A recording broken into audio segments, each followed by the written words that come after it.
여러분 안녕하세요. 11월 25일 목요일 금일 시장 전망 및 투자 전략 시작하겠습니다. 네, 어제만 해도 그제만 해도 반도체가 세상을 막 들었다 놨다 할 것 같았는데 또 시장은 또 살짝 게임 메타버스들이 올라오고 반도체나 기타들이 좀 조용해지는 그러한 양상을 보이죠. 또 5G가 지속적으로 올라오고 또 들어보지 못한 잡주들이 이 시장에서 횡행하는 그런 모습을 보였는데요. 어제 또 미국 시장을 보니까 반도체가 또 뭐 그렇게 올라오는 것 같지도 않고 우리 시장이 또 폭락한 것 같지도 않고 또 메타버스가 다시 올라오고 결국은 엉덩이 뿔난 거죠. 일소일비하는 그러한 모습을 나타내는데요. 오늘은 뭐 극심한 차별화가 답일 것 같아요. 어제와 좀 다르게 오늘은 극심한 차별화가 또 나타났는데 극심한 차별화의 가장 큰 수혜주는 역시 메타버스 게임 엔터 NFT가 되지 않을까 2차전지 이렇게 예상을 하면서 오늘 하루를 준비를 하시기 바랍니다.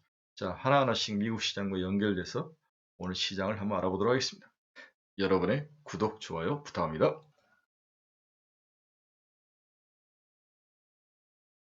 결론으로 한번 훅 가봅시다.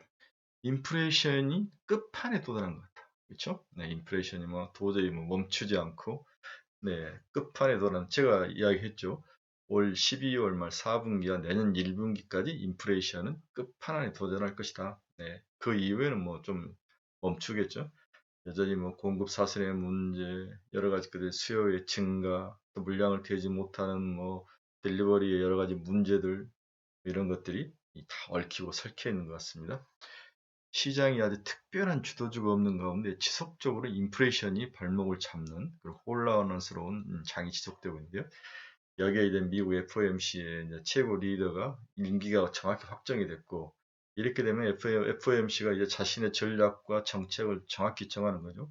이미 시장이 이야기를 했습니다. 나는 금리를 올리겠다. 몇 번? 내년에 3번 정도 이 정도 예상을 해야 될 것 같습니다. 그리고 내년 하반기부터 금리 인상이 아니라 내년 6월 이후부터 금리를 인상을 할 것이다.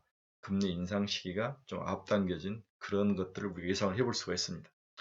그렇다면 우리는 여기서 제일 중요한 것은 몇 번 올릴 건가 중요한 거죠. 올린다 안 올린다는 이제 뭐 시장에서 우리가 논의할 수 있는 상황이 이미 지나간 것과 결론이 났으니까 문제는 몇 번이 관건이냐 이게 이제 중요한데요. 최소한 3번은 내년에 일어날 것이다. 나타날 것이다. 이렇게 저는 예상을 하고 있습니다.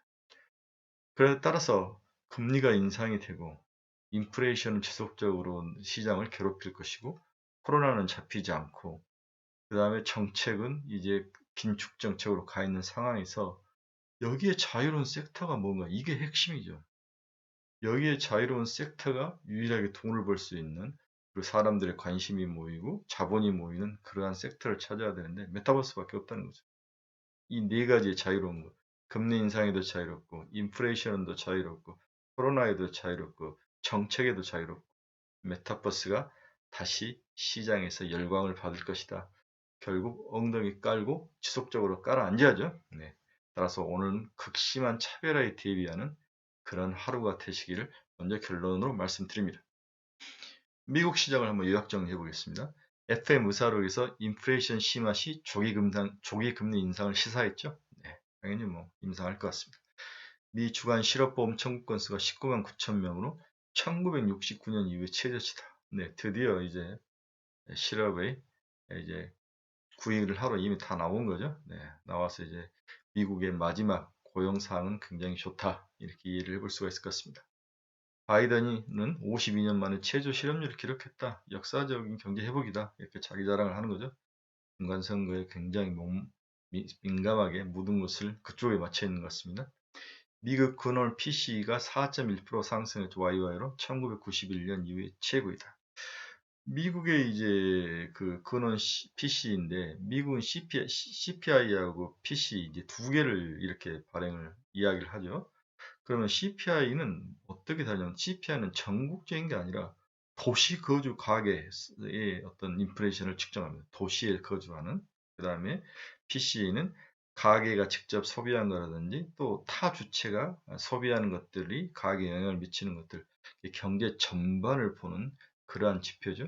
결국 PC가 훨씬 더 시장의 미국 현재 상황을, 인플레이션 상황을 정확히 이야기한다고 볼 수 있는 거죠. 다음에 이제 미국이 비축유를 방출을 했는데 러시아가 사우디가 반발을 했어요. 네. 사실 1억 배럴 정도는 방출할 거라고는 5천만 배럴밖에 안 됐고 다른 나라를 통해 7천만 배럴인데 전혀 이제 영향을 못 준다. 하지만 바이든은 아는 거죠. 심리고 센티이고 분위기다는 걸 아는 거죠. 그래서 바이든이 전략적으로 이걸 모르는 바이든이 아닙니다. 벌써 부통령을 몇 년을 했는데요. 상원의원을 몇 년 하고 그래서 어떤 시장의 경제를 잡는 그 센티다. 센티를 꺾어야 된다는 생각을 한 거죠. 일단은 러시아, 사우디가 반발을 했습니다. 또 이 내부에도 뭐 아랍에미레이트는 계속 하겠다 뭐 이런 또 서로 반대되는 이야기가 나오고 있고 항상 러시아와 사우디가 시장의 리더인 건 사실인 것 같습니다. 그래서 기존에 약속했던 증산에 대해서 검토를 하겠다. 그런데도 유가는 뭐 오르지 않았죠. 살짝 빠지더라고요. 엄포 뻥이라는 것을 시장은 잘 아는 거죠. 다음 EIA가 오늘 재고를 발표했는데 감소가 예상속 101만 7천 배럴로 깜짝 재고가 증가한 거죠. 감소가 예상이 됐는데 오늘 재고가 101만 7천 배럴을 나타내면서 예상보다 감소폭이 준 거죠. 가장 큰 핵심이 이제 오늘은 테슬라 머스크가 테슬라 주식을 1억 10억 불 달러를 추가를 매도했다는 거죠. 네, 1조 달러를 팔았습니다. 웃긴 거죠. 자기 주식을 내가 팔아도 되냐라고 트위터에 물어보고 그거에 대한 명분을 쌓은 다음에 조용히 파는 거죠. 네. 최고의 뻥쟁이지만 세상을 변화시킬 그 프론티어 퍼스트 펭귄이라는 그 가치가 대단한 것 같습니다. 자, 이렇게 미국 시장을 요약해봤고 다음 종목별로 하나하나씩 알아보도록 하겠습니다. 오늘 시장에서 제일 크게 놀랐던 게 갭입니다. 우리 옷 만드는 회사인데 24.12%가 빠졌어요. 뭐 크롬비라든지 이런 회사들이 전체적으로 다 빠졌는데 실적은 뭐 나쁘지 않은데 향후 전망에 있어서 굉장히 부정적인 전망들이 나와 있던 것 같습니다. 갭이 24.12가 빠져서 깜짝 놀라서 여러분들에게 소개를 시켜줬는데 우리나라도 마찬가지일 것 같아요. 의류주 오늘 좀 박살날 것 같은데 조심해야 될 것 같습니다. 다음은 미국 채권 수익률이죠. 채권 금리가 다시 하락을 했습니다. 30년이 전일 2.04였는데 오늘 1.96으로 한 5bp 하락했고요. 10년물이 전일 1.68이었는데 1.64, 한 4bp 하락했고 2년물이 전일 0.61이었는데 2년물은 플러스 3bp 또 상승을 했네요. 그러면 단기금리는 금융정책, 통화정책에 영향을 받아서 금리 상승을 반영해서 올라가고 있고 다음에 인플레이션이나 이런 그 장기금리는 경제의 어떤 침체라든지 이런 것들을 반영하는데 이건 또 하락을 하고 있고 그래서 좀 달리 가는 모습. 그래서 미국 금리가 금리 인상은 확실하다. 하지만 경기 침체라든지 이런 부분은 충분히 영향이 좀 있는 것 같다. 이렇게 보고 있고 또 수급적인 면도 있죠. 입찰이라든지 이런 쪽에서 채권을 좀 많이 담는 모습. 이런 때문에 장기금리는 하락하고 단기금리는 상승하는 서로 반대되는 모습을 보이고 있습니다. 네, 테슬라 보겠습니다. 0.01% 상승해서 1115.85달러에 마감을 했습니다. 네, 리비안 볼까요? 리비안은 4.15포인트 하락해서 114.88달러에 마감을 했습니다. 리비안은 지속적으로 어제 살짝 오르다가 다시 두들겨 맞는 모습을 보이네요. 루시드 한번 보겠습니다. 루시드는 0.31% 상승해서 52.60달러. 그래서 루시드와 리비안이 이제 같이 가다가 서로 다른 모습을 보이는 모습도 나타내네요. 노블록스 보겠습니다. 우리나라 메타버스에 이제 성재와 같이 영향을 굉장히 많이 미치죠. 어제도 뭐 7% 넘게 하락하면서 시장에 악영향을 많이 미쳤는데 그래도 우리나라는 뭐 바닥에서 올라오는 종목들이 많았죠.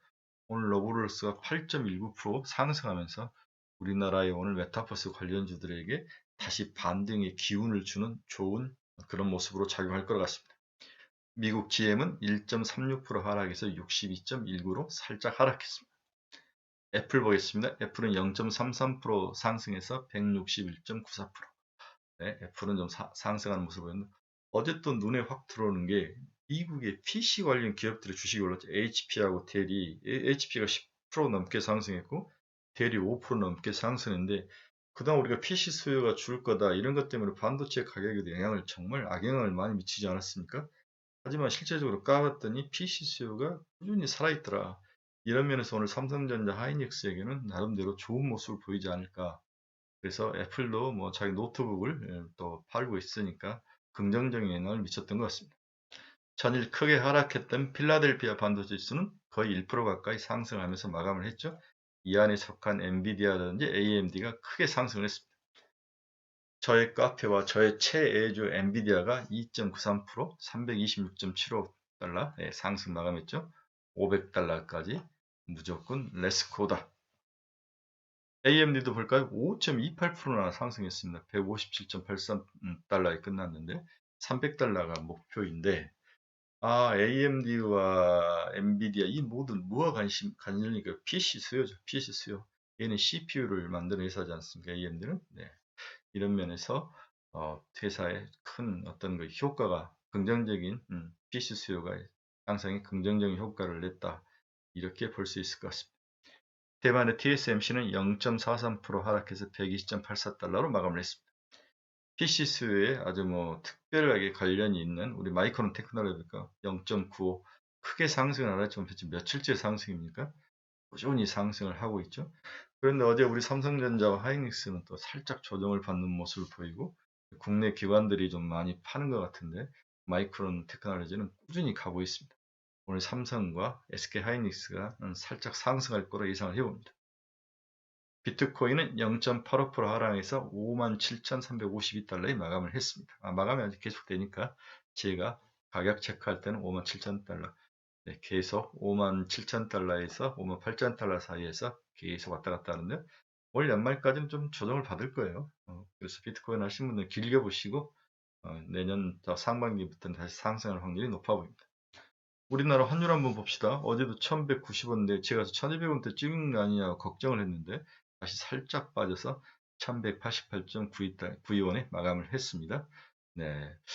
우리나라가 이제 목요일 오늘 이제 금통일을 하는데 금리를 올리면 원화가 약간 강세로 갈 확률이 있는데 크게 강세가 갈 것 같지 않아요. 왜냐하면 미국이 내년에 이제 더 3번 정도 올리겠다라고 하는 건데 우리는 내년에 3번 올리지는 못할 것 같아요. 한 2번?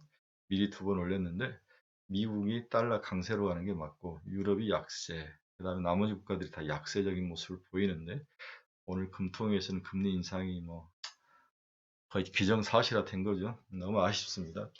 미국은 이렇게 돈을 많이 풀어서 물론 인플레이션에 시달리기도 하지만 고용을 거의 완벽하게 잡아내고 경기를 바닥에서 끌어올리는 과감한 정책을 쓰는데 우리는 이것도 아니고 저것도 아니고 미적미적하다가 결국 미국 금리 올리니까 어쩔 수 없이 미리 올리는 그런 겉보의 전략을 쓰는 거죠. 우리나라는 좀 아쉽습니다. WTI는 앞에서도 여러 번 이야기했지만은 사우디와 러시아가 겁을 주어도 오히려 가격이 하락하는 그런 모습을 보이고 있습니다. 경기가 그렇게 나쁜 것 같지도 않는데 하락을 했다는 것은 충분히 이제는 어느 정도 거기에 적응을 하고 있다고 볼 수 있는 거고 아직까지 실물 경기에서는 공급 문제라든지 이런 것들이 풀리지 않아서 향후에 좀 지켜보는 그러한 스탠스가 WTI 가격이 좀 보이는 것 같습니다. 금은 아주 많이 하락했네요. 22.50달러까지 하락해서 1783달러, 1800달러 깨져서 내려왔습니다. 금은 인플레이션 해지라고 그러는데 미국은 인플레이션이 그렇게 이제 최상으로 꼭지를 찍는데 금이 하락했다는 것은 거의 인플레이션이 마지막 단계에 와 있는 거죠. 그렇죠? 네. 그리고 이 금도 이 선물 시장이 굉장히 활발해서 뒤쪽에 선물들이 투기적으로 들어갔다가 지금은 연말이어서 이익을 실현하고 나오는 그러한 시대일까, 그런 시기적인 그런 수급적인 문제도 있을 것 같다. 이런 면에서 빠지는 것도 있고 내년에는 우리가 생각한 만큼 인플레이션이 그렇게 올라가지 않을 것이다. 1분기를 기점으로 잡힐 수 있을 것 같다. 이러한 어떤 기대감도 반영이 되고 있는 것 같습니다. 국내 시장 한번 봅시다. 금리 인상은 거스를 수 없는 대세가 된 거죠. 네, 대세들. 22년 상반기 금리 인상이 실행될 가능성도 상존한다. 그렇죠. 6월부터는 금리를 인상할 거라고 보입니다. 그렇다면 우리 개인들이 제일 많이 들고 있는 메타버스, NFT, 게임 같은 엔터 같은 종목들은 어떤가? 어제 이제 회복을 나타냈죠. 지속적 시장 리더로 이제 존재를 할 것 같습니다. 대안이 없어요. 이 코로나주는 하락을 했죠. 또 봉쇄가 일어나면서 이 코로나주는 전혀 힘을 발휘할 수가 없습니다. 반도체는 금리 인상이 좀 취약한 모습을 보입니다. 결국 금리 인상과 미 코로나 모두의 승리가 가능할 수 있는 살아남을 수 있는 유일한 섹터는 메타버스 있었죠. 여기가 향후에 미래 먹거리일 수 있는 성장성과 드림도 있고 금리 인상에 대해서 좀 자유로울 수 있고 또 생태계가 만들어져 가고 그렇죠? 그 다음에 이제 현대 MZ세대도 그렇고 미국의 로비너 세대도 아주 좋아하는 그런 류의 특징을 가지고 있죠. 꿈이 있습니다. 그래서 오늘도 한국 시장에서 NFT, 메타버스, 게임 엔터들이 다시 상승하는 극단적 차별화 장세가 예상이 됩니다. 어제 2차 전지주들이 상승해서 올라왔어요. 네. 너무 많이 오른 것을 제외하고는 특별한 악재는 없습니다. 일단 실적이 좋고요. 숫자로 이를 증명해낼 수 있는 4분기 실적과 내년 상반기 실적이 좋다는 그런 것. 그다음에 지속적으로 이제 증설과 그다음에 이제 매출이 증가하는 모습 이런 것들이 2차 전지가 지속적으로 상승을 하는 모습을 나타내는데요. 이 양극재, 음극재, 어제 음극재인 대주전자재료 많이 올랐죠? 네, 대주전자재료가 많이 올랐는데 이유는 뭐 어디서 투자를 했다, 어디 벤처가 아니라 PF에서 투자를 지속하고 있다, 뭐 이런 이야기가 있는데 일단 음극재는 부족합니다. 음극재 첨가제가 충전의 속도라든지 그 다음에 이제 그 출력, 고급차에는 많이 사용되기 때문에 음극재 쪽에 대한 기술 개발과 사후에 추가 사용이 늘어날 것이다 이런 건데 일단 1.7조, 1.8조 정도의 시총은 3조까지 충분히 갈 것이다. 대주전자료가 대표적인 얼굴로 지금 나서고 있습니다. 네, 5G는 이제 어제까지 올라왔는데 저는 오늘 정도 올라오면 살짝 줄여야 될 것 같습니다. 어제는 굉장히 이제 좀 부정적으로 본 게 아니라 시장 자체에 부정적이지만 그중에 눈에 들어오는 것은 5G다 봤는데 이제 제가 봐서는 어느 정도 올라오면 살짝 줄이는 것도 좀 필요한 것 같다. 뭐 그러나 물려 있으신 분들은 더 들고 가셔야 됩니다. 한 번 정도는 더 올라오게 보이니까 단기타로 들어가신 분들은 살짝 줄이고 물려 있으신 분들은 어쩔 수 없이 네, 자기 수익 손실의 마이너스 한 20% 정도 될 때까지 15%는 20%될 때까지 견디셔야 됩니다. 좀 더 기다리셔야 되죠. 보니까 외국인들이 전혀 매수를 하지 않아요. 제가 보니까 종목들을 다 두개 봤는데 국내 기관은 좀 사고 개인들이 사고 외국인들이 붙지 않는다는 것은 외국인들은 이 업종 자체를 부정적으로 보고 있다는 거죠. 설레발치는 국내 애널리스트가 말빨이 단기적에 그칠 것이라고 생각을 하는 것 같아요. 제 생각은 그렇습니다. 그러면서 5G는 지속적으로 올라갈 섹터는 아닌 것 같다. 이렇게 봐야 될 것 같습니다. 네, 앞에서도 이야기했지만 PC 수요가 아주 건재하다. HP, 델 등 PC 관련 수요들이 아주 증가하고 있습니다. 국내는 삼성전자, 하이닉스처럼 PC 반도체를 만들고 있는 회사들 수요가 전망되고 그 다음에 이렇게 된다면 반도체 가격도 뭐 생각보다는 하락률이 좀 떨어질 것 같아요. 이러면서 중장기적으로 반도체는 나쁜 것 같지는 않다. 그래서 지속 들고 가기를 추천합니다. 자, 결론적으로 오늘의 투자 전략 한번 봅시다. 극단적인 쏠림 현상이 또 나타날 것이다. 그쵸? 네. 메타버스, 게임, 엔터, 2차 전지, 뭐 이런 류로 다시 매기가 붙을 것 같다. 그래서 잡주에 손을 대지 말고, 그렇죠? 잡주에 손을 대면 다입니다. 그렇죠? 그 다음에 막 총알을 난사해도 또 다입니다. 그래서 기존에 사셨던 메타버스 게임 엔터 2차 전지가 좀 흔들림이 오더라도 연말 내년 1, 4분기까지는 그냥 눈 감으시고 엉덩이 깔고 지속적으로 가져가는 게 좋을 것 같습니다. 그리고 지금 뭐 돈을 팔아서 현금이 좀 들고 계신 분들은 쏘지 마십시오. 일단 현금을 들고 가다가 또 뭔가가 시장에 나타날 수 있는 확률도 있으니까 그 현금을 메타버스 게임 엔터 2차 전지에만 추가로 투자하지 마시고 현금 좀 들고 가다가 또 우리 한번 같이 찾아봅시다. 찾아봐서 또 새로운 게 생기면 같이 또 투자해보는 그런 와이즈한 투자 전략이 필요한 것 같습니다. 네, 목요일입니다. 주말의 시작입니다. 여러분들의 건투를 빕니다. 오늘도 우리만 가진 주식만, 우리가 가지고 있는 주식만 오르는 그러한 즐거운 날이 되겠으면 좋겠습니다. 여러분, 감사합니다. 구독, 좋아요 많이 눌러주시고, 제 유튜브 친구분들에게 좀 많이 추천해 주십시오. 여러분, 감사합니다.